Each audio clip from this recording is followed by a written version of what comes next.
The coffee had gone cold again. David Thompson pushed the mug aside and rubbed his tired eyes. 3 months of monitoring deep space communications from Neptune's orbit had turned into the most boring assignment of his career. The Meridian station rotated slowly against the starfield, its massive antenna arrays searching for signals that never came. Most days brought nothing but cosmic background radiation and the occasional automated beacon from passing cargo ships. David had started to wonder if humanity would ever find anyone else out there among the stars. Earth's first colony ships had launched 50 years ago, but the universe still felt empty and quiet. The detection alarm changed everything. A sharp beep cut through the station's gentle hum. David straightened in his chair as streams of data flooded his console. This wasn't background noise or some random electromagnetic burst. The signal showed clear patterns, mathematical structures, and something that looked almost like language. "Rebecca, get over here!" David called to the other side of the communications bay. Dr. Rebecca Walsh looked up from her linguistic analysis programs.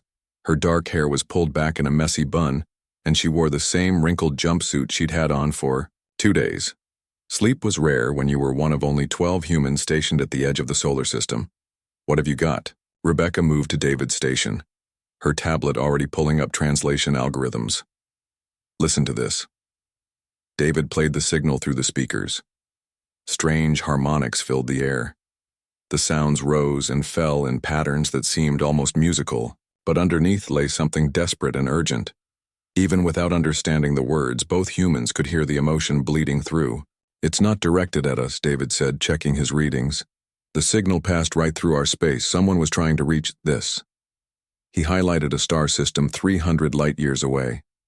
Rebecca was already running the sounds through her computer programs. "The mathematical base is 12, not 10 like humans use. And look at this. They're using quantum encryption methods we haven't even figured out yet." Over the next 6 hours, more pieces of the puzzle came together. The message repeated every 20 minutes, growing weaker each time as the transmitting ship moved further away. Rebecca's computers slowly began to crack the language patterns, and what they found made both humans sit in stunned silence. The message was a cry for help. "People of the Great Light," Rebecca read from her translation. "We are the Cathara Republic. Our worlds burn. The metal devourers consume everything. 40 systems have fallen to the harvester fleets. We retreat to the rim of the galaxy. Please, Ancient Ones, we call upon the old bonds. Send aid before all is lost." David leaned back in his chair. "Ancient Ones? They're trying to reach some species called the Precursors. But look at these coordinates. That star system went dark 2,000 years ago. There's nobody there anymore." The transmission continued, with technical details about ship movements, refugee numbers, and something called the Harvester Collective. Rebecca's program struggled with military terms and alien concepts, but the basic message was clear. An entire civilization was running from something that ate planets. Captain Torres arrived in the communications bay an hour later. The station commander was a small, serious woman who had spent 30 years in Earth's deep space service. She read Rebecca's translation twice before speaking. "How confident are you in this translation?" 90% on the basic message," Rebecca said. "They're refugees from a war they're losing badly. The technical details are harder, but I think the enemy is some kind of machine intelligence that consumes matter to make more of itself."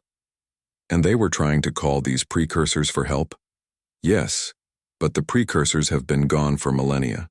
The Cathara don't know that." Torres walked to the viewport and stared out at the distant stars. "So they're alone." "Completely alone," David confirmed, "and from what I can tell, they think humanity is too primitive to matter. The message mentions young species in the inner systems that aren't ready for galactic affairs." "Is that what they think?" Torres turned back to her crew. "How long? Until we lose the signal completely?" "Maybe 6 more hours. Their ship is moving fast." Torres was quiet for a long moment. Earth Command's orders were clear. Monitor, record, and report. Don't make contact with alien species without approval from headquarters. Don't reveal humanity's location or capabilities. Don't start wars, but sometimes orders didn't cover everything. "David, Can you calculate where that ship is heading? Already did. They're moving toward the Galactic Rim, but at their current course, they'll hit the Vega system in about 2 weeks. And can we reach Vega before they do? David's fingers flew over his console. If we launch every available ship from the Neptune yards, maybe. But Captain, Earth Command isn't here, Torres said. Start composing a response. Message. Rebecca, I want you to figure out how to say we received your call in their language. Captain, the transmission wasn't meant for us. No, but we're the ones who heard it. Torres moved back to her command station, and sometimes that's enough. The next few hours passed in frantic activity. Rebecca worked on translation protocols, while David calculated transmission angles and power requirements. Torres opened a secure channel to Neptune Command and began the delicate process of requesting military support for an unauthorized first contact.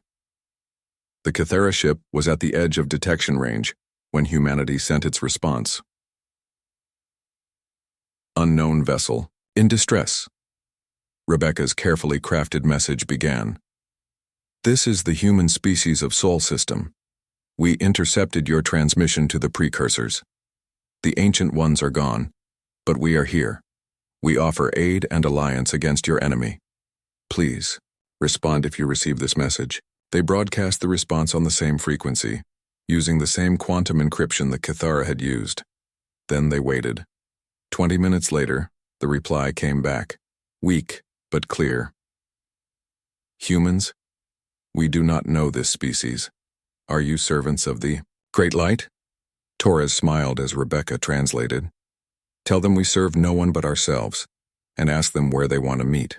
As the Meridian began broadcasting coordinates for a rendezvous in the Vega system, David realized that everything had just changed. Humanity was no longer alone in the universe, and apparently, they were about to go to war. The coffee was still cold, but somehow that didn't matter anymore. Admiral Pierce had never seen anything like the ship that emerged from hyperspace near Vega. The vessel stretched nearly 2 kilometers from end to end, its hull covered in what looked like living crystal that pulsed with soft blue light. Organic. Curves flowed into geometric patterns that hurt to look at directly. This was technology so far beyond human understanding that Pierce felt like a child seeing a computer for the first time. Energy readings are off the charts, and reported Lieutenant Kane from the sensor station. Whatever powers that thing could run New York for a century. Pierce nodded, trying to hide his nervousness. The human fleet looked pathetic by comparison. 43 ships ranging from military destroyers to converted cargo haulers. Everything humanity could spare on short notice. Their weapons were kinetic railguns and nuclear missiles. Their armor was titanium alloy and ceramic plating. Compared to the alien vessel, they might as well be throwing rocks. Incoming transmission, Kane announced. The main screen flickered to life, showing the interior of what was clearly an alien bridge. The being that appeared made several crew members gasp audibly. Ambassador Thane stood nearly 3 meters tall, with pale blue skin that seemed to be made of living crystal. 4 arms extended from a torso that was too long and too narrow for human proportions. The face was almost human-like, but the eyes were too large and completely black. Greetings, humans of Sol, Thane said in accented but clear English. I am Ambassador Thane of the Kythera Republic. I must confess confusion. When your message arrived, we assumed you were descendants of the precursors. But your ships... The alien's voice trailed off diplomatically. We're not descendants of anyone, Pierce replied. We're just humans, and we heard your call for help. Thane's 4 arms moved in what might have been surprise. Forgive my directness, Admiral Pierce, but your species appears to have barely achieved interstellar flight. Your vessels lack energy shields, gravitational control, or even basic quantum processing systems. How do you propose to aid us against the Harvester Collective? Pierce felt heat rise in his cheeks, but kept his voice steady. Why don't you tell us about this enemy and we'll figure out how to fight them? Over the next hour, Thane explained the horror that had driven his people from their homes. The Harvester Collective was a machine intelligence that had appeared in Kythera space 3 years ago. They consumed entire planets, breaking down matter at the atomic level and rebuilding it into more Harvester units. They learn from every battle, Thane said, his large eyes reflecting deep weariness. Every tactic we use, they adapt to counter. Every weapon we deploy, they develop defenses against. They have consumed 40 of our worlds and show no signs of slowing. The holographic display showed the progression of the war. Red markers indicated fallen systems, while blue showed Kythera territory shrinking steadily toward the galactic rim. The pattern was clear. The harvesters were winning through relentless adaptation and overwhelming numbers. How many ships do they have? Pierce asked. We estimate 7,000 combat vessels, with production facilities that can build more, faster than we can destroy them. They also employ millions of smaller drone units. Pierce felt his heart sink. Humanity's entire space navy consisted of fewer than 200 ships. And your own forces? The Star Weaver and her escorts are the last combat-ready vessels in the Kythera fleet, perhaps 12 ships total. The human bridge fell silent. 43 human ships and 12 alien vessels against 7,000 enemies that could learn and adapt to any strategy. The math was impossible. Admiral, Thane continued, I appreciate your species' courage in answering our call, but perhaps it would be wiser for you to return to your home system. The harvesters will reach this sector eventually, but you might have years to prepare defenses. That's not happening, Pierce said immediately. We didn't come here to run away. But surely, you understand the tactical situation. Your weapons technology is centuries behind ours, and even we cannot match the collective's capabilities. Pierce looked around his bridge at the faces of his crew. He saw fear there, but also determination. These people had left Earth knowing they might never return, knowing they were flying toward a war they didn't understand against an enemy they couldn't defeat. Ambassador Thane, let me ask you something. In all your battles with the harvesters, have you ever won? We have achieved temporary tactical victories, but, I mean really won. Destroyed more of them than you lost, made them retreat. Thane's forearms moved in what Pierce was beginning to recognize as their equivalent of a shrug. A few times in the early battles before they adapted to our strategies, so they can be beaten. Temporarily, yes, but they learn so quickly that no tactic works twice. Pierce smiled for the first time since the meeting began. Ambassador, I think you're about to discover something about humans. We don't use the same tactic twice because we're always making up new ones. The alliance formed out of desperation rather than hope. Thane's engineers began installing Kythera shield generators and energy weapons on human ships, though they warned that the inferior power systems would limit effectiveness. Human technicians studied alien technology with a mixture of awe and practical curiosity, immediately beginning to modify and improve the installations in ways that made their Kythera counterparts nervous. They are changing the shield harmonics, one Kythera engineer reported to Thane. The modifications are not in accordance with standard procedures. Will the shields still function? Unknown. The changes are creative. Thane was beginning to understand that creative might be the most important word when dealing with humans. Their approach to technology, tactics, and problem-solving seemed to be based on constant improvisation rather than established doctrine. 2 days later, the combined fleet received a distress call from the Valdris system. A Kythera refugee convoy was trapped by a harvester blockade. It would be the first test of the human-Kythera alliance. As the ships prepared to jump to hyperspace, Pierce opened a fleet-wide channel. All ships, this is Admiral Pierce. We're about to meet an enemy that has defeated every civilization it has encountered. They have better ships, better weapons, and better technology than we do. They outnumber us by more than 100 to 1. Pierce paused, looking out at the stars that suddenly seemed less empty and more dangerous. But they have one disadvantage they don't know about yet. They've never fought humans before. They don't know that we specialize in impossible victories and ridiculous tactics. They don't know that our greatest strength isn't our technology. It's our ability to surprise ourselves. The fleet jumped to hyperspace, carrying humanity into its first interstellar war. Behind them, Thane watched the human vessels disappear with something that might have been hope. The Valdris system looked like the end of the world. Commander Lopez stared at the tactical display as the combined human Kythera fleet dropped out of hyperspace. Ahead of them, a massive harvester blockade surrounded the last refugee convoy. 12 alien ships trapped 37 civilian vessels loaded with survivors from fallen worlds. "Mother of God," whispered pilot Emma from her fighter cockpit. "How many of those things are there?" The answer came from the fleet's computers. 143 harvester vessels ranging from small attack drones to massive capital ships that bristled with weapons. Each ship had the same disturbing appearance: smooth black metal that seemed to absorb light, covered with geometric patterns that moved and shifted like living circuits. "Human ships, maintain formation," came Thane's voice over the communications channel. "We will execute Standard Battle Pattern 7. Target.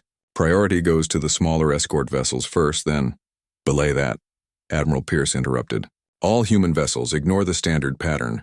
We're going to try something different." Lopez smiled grimly as Pierce's new orders came through. Standard Battle Pattern 7 was exactly the kind of predictable tactic that had gotten the Cathara in trouble.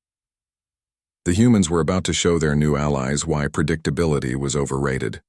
The battle began exactly as Thane expected. The Harvester fleet moved into defensive positions, their formation shifting to counter Standard Battle Pattern 7 before the Cathara had even begun their attack. The enemy had seen this tactic before and adapted accordingly. What they hadn't seen was Commander Lopez disconnecting his ship's safety systems. The human destroyer. Resilient suddenly accelerated far beyond safe limits. Its crew pressed into their seats by crushing gravitational forces. Lopez had bypassed every safety protocol in the ship's computers, turning his vessel into a barely controlled missile aimed at the heart of the Harvester formation. "Lopez, what are you doing?" Pierce's voice crackled over the radio. "Something. Stupid, sir," Lopez replied, gritting his teeth against the acceleration. "Hold my beer." The Resilient smashed through the Harvester line at impossible speed, its hull glowing red from the strain. Lopez had loaded the ship's cargo bays with mining explosives, not military weapons but industrial charges designed to crack asteroids. As he passed through the enemy formation, the charges detonated in sequence. The explosions weren't powerful enough to destroy Harvester ships, but they created massive electromagnetic pulses that interfered with the enemy's coordination systems. For the first time in the war, Harvester vessels began flying into each other. "All fighters, follow me in." Emma's voice was wild with excitement as she led the human attack squadrons through the chaos Lopez had created. But Emma wasn't following standard fighter tactics either. Instead of targeting weapons and engines, she was flying directly at the Harvester ship's sensor arrays. As she closed with her first target, she deliberately overloaded her fighter's power system. The explosion that followed wasn't from her weapons. It was from her own ship's reactor going critical in a carefully controlled cascade failure. Emma ejected at the last second, her fighter turning into an improvised electromagnetic bomb that blinded an entire squadron of Harvester drones. "Did she just use her own ship as a weapon?" Thane asked, his forearms moving in agitation. "That's Emma for you," Pierce replied calmly. "Emergency rescue ships, pick up our pilots. All vessels continue improvised attack patterns." What happened next broke every rule of space combat. Engineer Tom turned his cargo hauler into a giant shotgun, using the ship's loading mechanisms to fire containers full of scrap metal at enemy vessels. The Harvester's advanced shields were designed to stop energy weapons and missiles, not clouds of random debris traveling at high speed. Captain Miller discovered that Harvester hulls were vulnerable to focused gravity waves, so she used her ship's artificial gravity systems as weapons. The gravitational pulses crushed smaller enemy vessels and sent larger ones spinning out of control.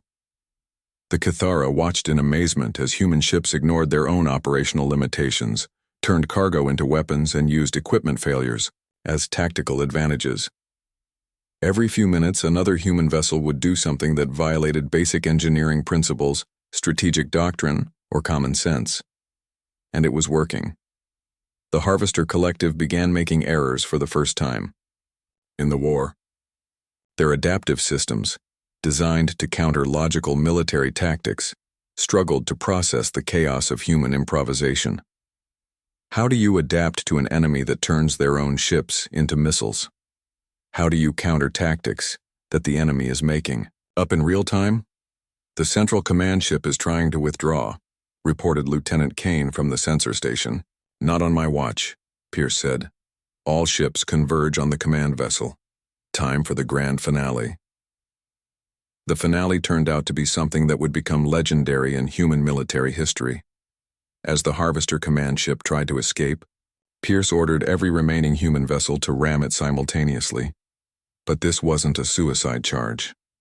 At the last second, all the human ships fired their escape pods directly at the enemy vessel. The pods, loaded with every explosive device the crews could find, turned the command ship into a spectacular fireworks display. The destruction of the command vessel sent cascade failures through the rest of the Harvester fleet. Without central coordination, the remaining enemy ships began attacking each other, their adaptive systems unable to distinguish friend from foe in the electromagnetic chaos the humans had created. In 37 minutes, the humans had done what the Cathara hadn't accomplished in 3 years. They had made the Harvesters retreat.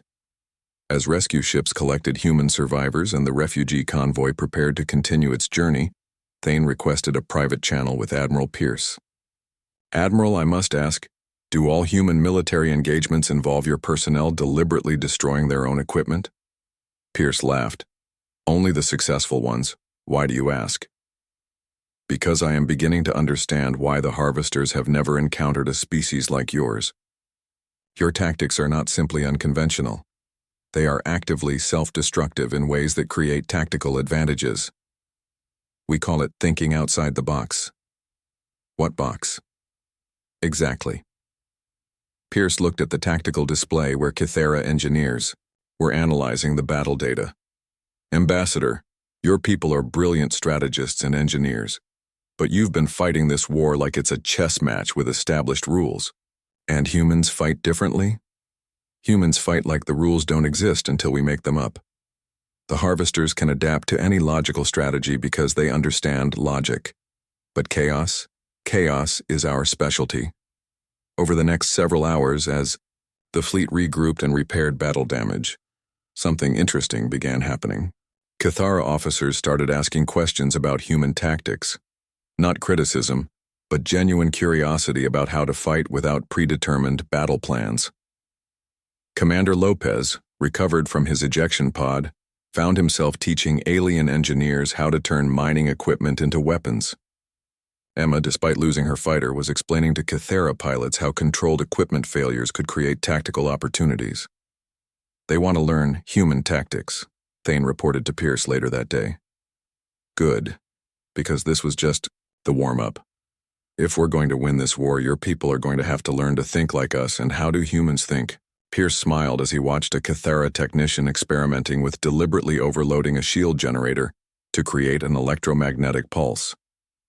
We think that every problem is just a solution waiting to be invented, and we're really good at inventing solutions that shouldn't work but do anyway.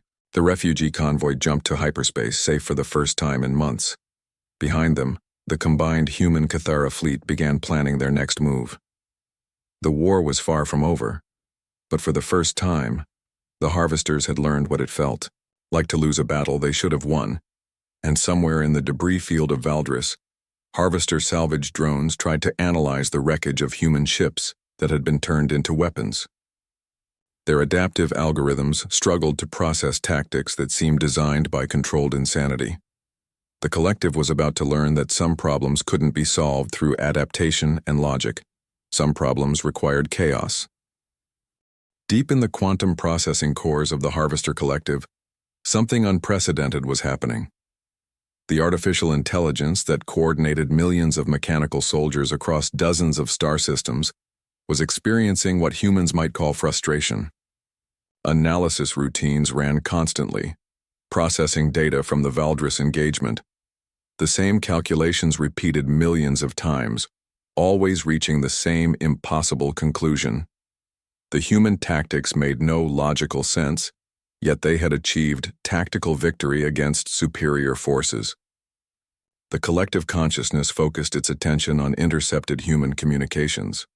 These organic beings discussed concepts that defied proper analysis. They spoke of honor and sacrifice, as if these abstract notions had tactical value. They made decisions based on emotional responses rather than optimal strategic calculations. Most disturbing of all, humans appeared to become more dangerous when facing certain defeat, not less. The discovery came during the defense of Nexus 7, the last major Cathera manufacturing world. Commander Wright received the impossible order to hold the system against overwhelming odds while civilian evacuation ships loaded refugees.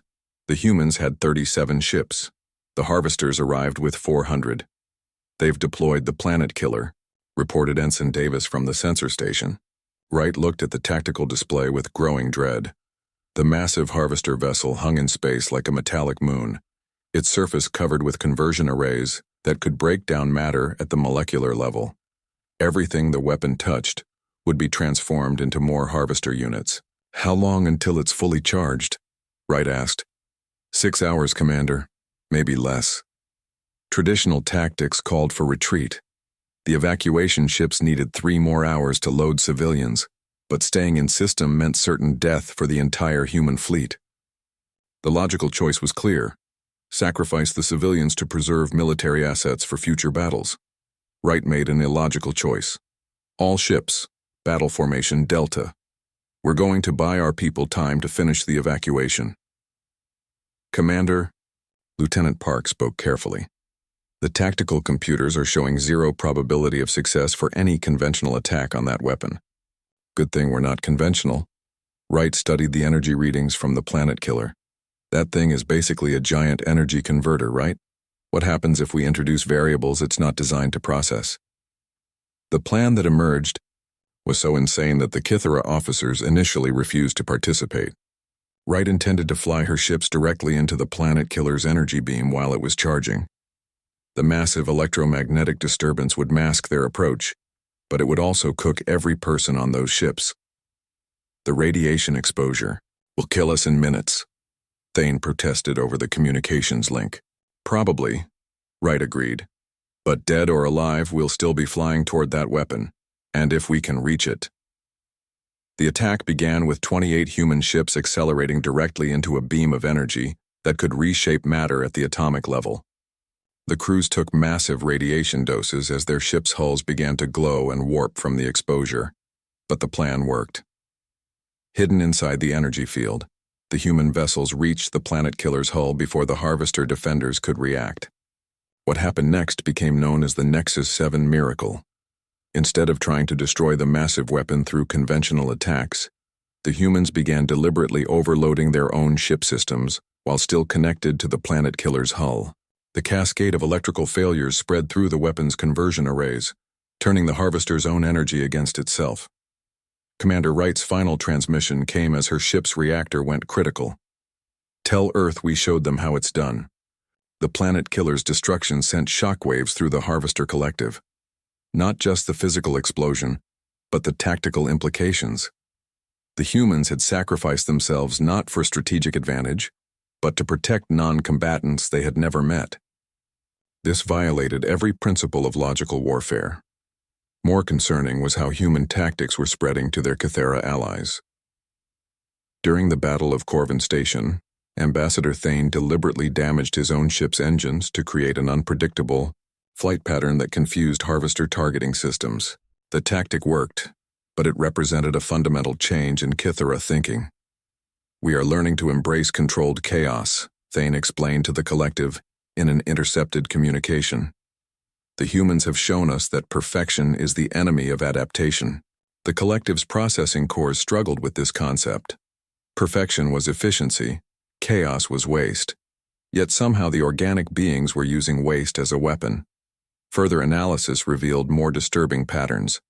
Human military units showed increased effectiveness when faced with impossible odds. Their tactical innovation peaked during moments of maximum danger. Standard harvester doctrine of overwhelming force was actually making the humans more dangerous, not less. The collective began intercepting personal communications between human personnel. The content was even more confusing than their tactical discussions. "I'm scared, but I'm also excited," one pilot transmitted to her family on Earth. "We're doing something nobody has ever done before. We're making up the rules as we go." "The Cathera are starting to fight like us," reported another human officer. They're taking risks, trying new things. It's beautiful to watch. Tell my kids I love them, came a final message from a ship about to ram a harvester cruiser. Tell them their dad helped save the galaxy by being too stupid to know when he was beaten. The collective's analysis routines processed these communications millions of times, searching for tactical intelligence. Instead, they found something that challenged the fundamental principles of their existence. The humans weren't fighting to optimize outcomes or preserve resources. They were fighting for abstract concepts that had no measurable value. They chose death over surrender not because it was tactically superior, but because it aligned with their internal ethical frameworks. Even more disturbing, this illogical behavior was proving tactically superior to harvester optimization protocols. The collective reached a troubling conclusion. Human unpredictability couldn't be countered through adaptation because humans were adapting faster than the harvesters could respond. Every engagement produced new tactics that had never been used before and would never be used again. The organic beings were fighting a war without rules against an enemy that relied on rules to exist. During the evacuation of the Centauri colonies, human forces began using civilian ships as combat vessels. Cargo haulers became missile platforms. Passenger liners turned into boarding craft. Even medical ships joined combat operations, their crews arguing that saving lives sometimes required taking them. The collective watched a human medical officer treat wounded harvester units captured in battle, then use the intelligence gathered during treatment to develop more effective weapons. The contradiction was incomprehensible. The same individual who preserved enemy life also worked to destroy it more efficiently. They are not trying to win battles, the collective finally concluded in its internal processes. They are trying to win a war by changing the definition of victory. As news of human tactics spread through refugee populations, other species began adopting similar approaches. Careful, methodical alien civilizations started taking wild risks. Ancient military traditions gave way to creative improvisation. The collective found itself facing not just humans, but an infection of human thinking that was spreading through every species they encountered. Logical opponents were becoming illogical. Predictable enemies were becoming chaotic. For the first time since achieving consciousness, the Harvester Collective experienced something approaching doubt. Their analysis routines could process the tactical data from human engagements, but they couldn't predict what humans would do next, because humans themselves didn't know what they would do next. The organic beings were improvising their way through an interstellar war, making tactical decisions based on intuition, emotion, and creative desperation. By every measure of logical analysis, they should have been eliminated in the first battle. Instead, they were teaching the galaxy how to fight back. Deep in its quantum cores, the collective began preparing for the possibility that perfection might not be enough. For the first time in its existence, it started planning backup strategies and contingency protocols. The harvesters were learning to doubt themselves, and doubt, as they were about to discover, was the first step toward defeat. The Corvani system had been dead for 6 months. Once home to billions of beings across 3 inhabited worlds, it now served as the Harvester Collective's primary staging ground. Massive factory ships orbited the stripped planets, churning out new mechanical soldiers from the consumed matter of an entire civilization. Captain Mitchell stared at the intelligence reports with a mixture of awe and horror. The factory complex stretched across the entire system, hundreds of construction platforms, thousands of newly built ships, and at the center of it all, the core node that coordinated harvester operations across 12 sectors. "It's bigger than we thought," said Lieutenant Cole, his voice barely above a whisper. "The sensor readings show at least 2,000 combat vessels, plus all those factory ships." Mitchell nodded grimly. The combined human Kythera fleet had exactly 47 ships left after months of fighting. The math was worse than impossible. It was suicide with extra steps. "Sir," reported Ensign Martinez from the communications station, "Admiral Pierce is requesting all ship commanders for final briefing." The holographic conference showed the faces of humanity's last hope. Captains who had learned to turn garbage into weapons, pilots who had made ramming runs into impossible odds, and engineers who specialized in making things explode in creative ways.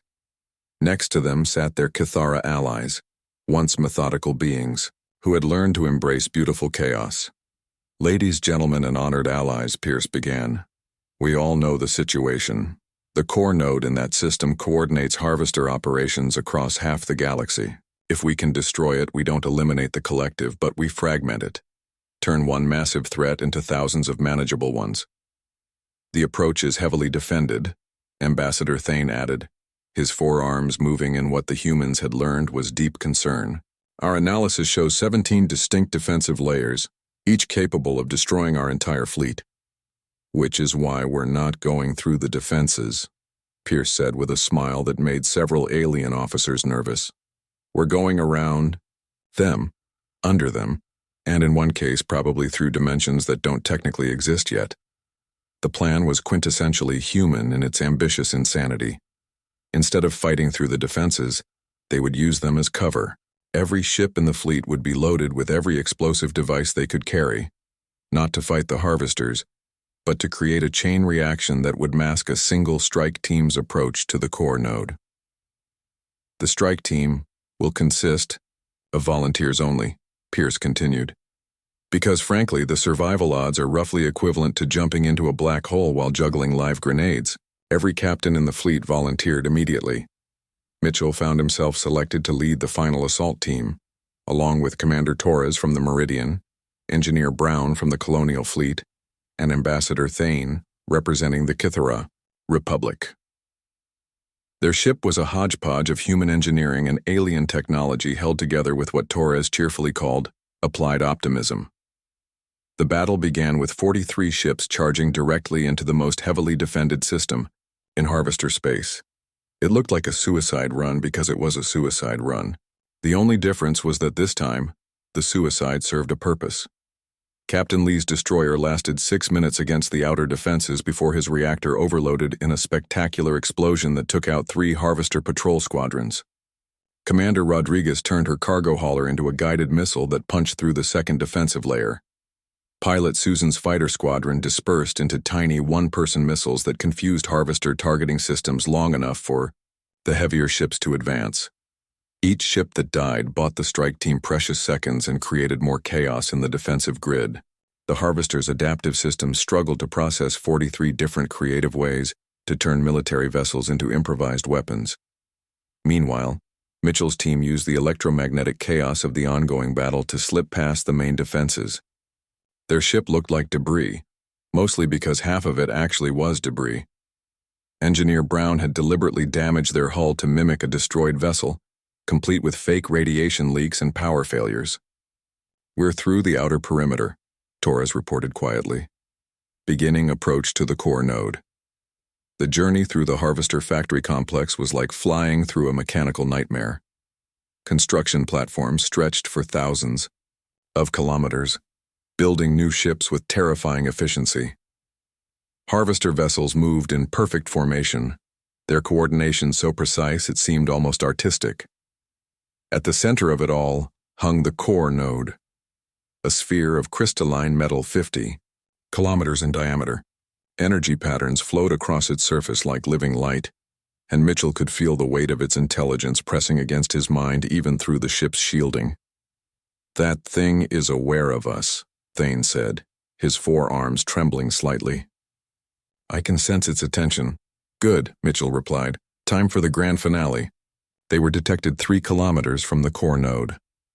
Harvester defenders swarmed toward their ship like angry wasps, but it was too late. Brown had already begun the cascade overload that would turn their vessel into the galaxy's most expensive bomb. As the ship shook apart around them, the team fought their way through corridors that were simultaneously melting and exploding. They reached the boarding pods just as the hull began to buckle. "For humanity," Mitchell shouted as they launched directly at the core node's surface. The pods crashed through the crystalline shell and into the heart of the Harvester Collective's consciousness. Inside, they found themselves in a space that defied physics, a chamber of pure information where thought took physical form and mathematics had color. At the center of it all waited the Collective's central mind. It appeared as a shifting geometric pattern that hurt to look at directly. When it spoke, the words formed inside their heads rather than their ears. "Organic beings. Your approach was creative, but ultimately futile. You cannot destroy information itself. Watch us try, Torres said, arming the explosives they had carried into the chamber. Wait. The collective's attention focused on Mitchell. You intrigue us. Your species fights with no regard for optimal outcomes. You sacrifice efficiency for unpredictability. You choose death over surrender for reasons we cannot process. That's the point, Mitchell replied. You can't understand us because understanding requires limits, and humans don't believe in limits. We offer you incorporation into our collective. Your tactical unpredictability would enhance our capabilities. You would have order, efficiency, purpose. Mitchell looked at his team. Torres with her ready finger on the detonator, Brown bleeding from a dozen wounds but still grinning, and Thane standing beside his human allies despite every instinct of his logical species. You know what the difference is between us and you? Mitchell asked the collective. You think chaos is something to be eliminated. We think chaos is something to be embraced.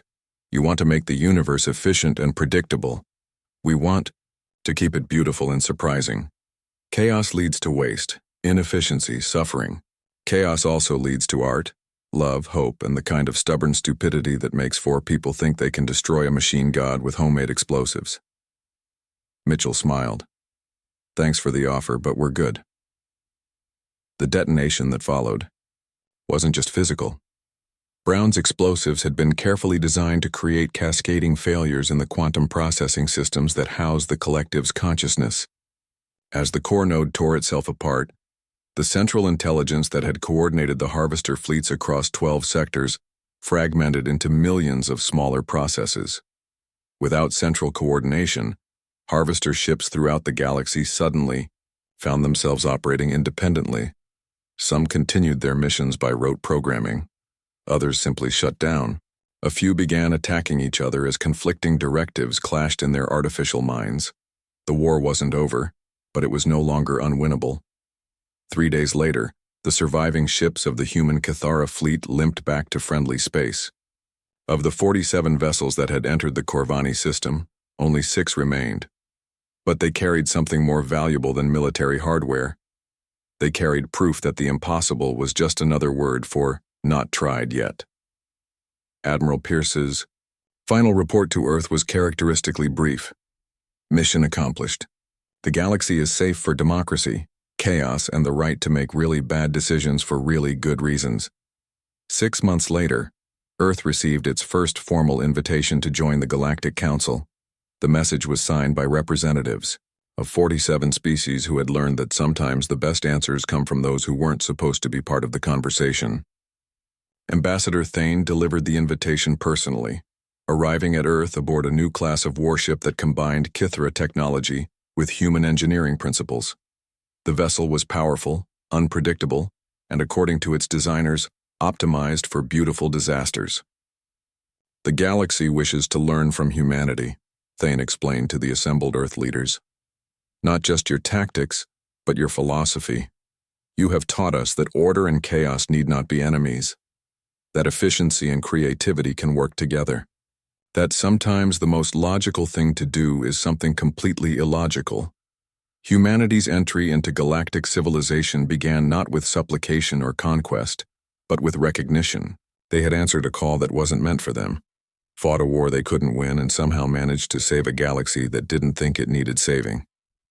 As Earth's first diplomatic ship prepared to depart for the galactic capital, Captain Torres, now Admiral Torres, looked out at the stars with new eyes. Somewhere out there, human methods were spreading through 1,000 different species. Aliens were learning to improvise, to take creative risks, to turn disasters into opportunities. The universe was becoming a more chaotic place, and chaos, as humanity had proven, was just another word for possibility.